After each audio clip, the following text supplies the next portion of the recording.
kavuran Hazret. Size bu mektubu yazmama vesile oldum. En kısa vakitte. Mustafa'm bana bunu nasıl yapar? Kuşkular çoğalır. Ve sonunda celat olup insanın boynuna dolanır. Hatırlıyor musun? Sana ölmek için yalvaracaksın bana demiştim.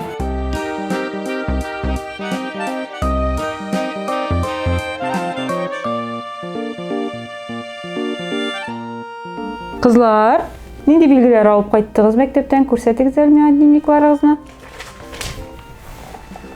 Neşeli oldun? Min tutar türeden bugün oldum bişli. Oo kızım, молодец. Yürü kızım, sen neşeli oldun? Двойку? Tatar tiline двойку oldun bunu. Бюхтüm.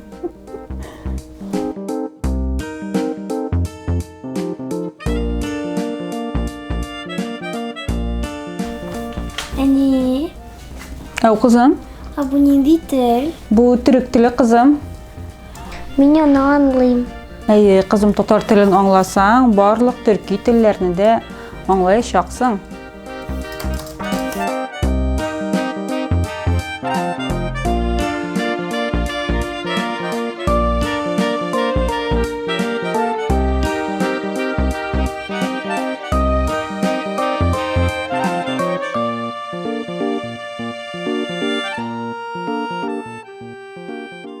Eyde tutar tilin birge öğreneriz. Eyde.